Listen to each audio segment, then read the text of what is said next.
Ireland number 8, Joy Neville. Joy, this is your 9th season in the Ireland squad. Anything changed over those 9 years? Absolutely, Barry. From the first year playing against the likes of England, to lose by 100 odd points, to being quite competitive against the likes of England to this day. Between that and the professionalism, the management team, the squad, strength and conditioning, I could go on for hours, to be honest. You've got 58 caps, and there's some discussion. Are you the second most capped player in the Ireland squad? I think Miss Fiona Steve might disagree with me there. We need to look into that a little bit further, how many caps she has in a row. But 58 caps, yeah. I think Lynn Cantwell holds the most capped ladies player presently. So obviously it's a great achievement. I'm very proud to be in this situation. You play your club rugby down in UL Bows, but the season can be quite fractured in women's rugby. So there's a lot of challenges coming into the camp now. In terms of you had a competitive game last week against the Exiles, but can you outline for us some of the challenges for the women's game?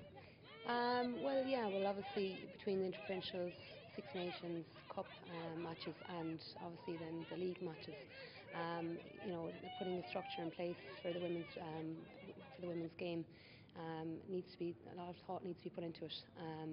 The cup games are taking place at the moment, so those who are involved with the Irish squad obviously aren't released to play in the cup games, but obviously it gives the other players a chance to play more game time. So it's an awful lot to do with the structure of the women's game. And next week then, first up you've got Wales. That's always a fairly tough game, but Ashbourne has become a bit of a good ground for you guys, hasn't it? I couldn't speak higher about Ashbourne, to be honest. The welcoming committee that they have there, and the promotions they do for Irish women's rugby as well. The ground's one of the best pitches I've ever played on, and they're always so welcoming. I think we're very lucky to have a venue like Ashbourne to play in. And the game itself then, England probably set the standard in women's rugby, but as you said, you guys are catching up fast. What about Wales? Wales is always a very hard opposition to play against. They're very strong, and they have an awful lot of heart when they do play against the likes of ourselves.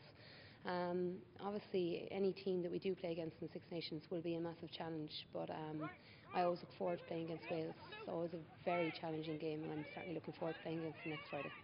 And pulling on the green jersey, do you still get that sense of pride? Does it still fill you with that?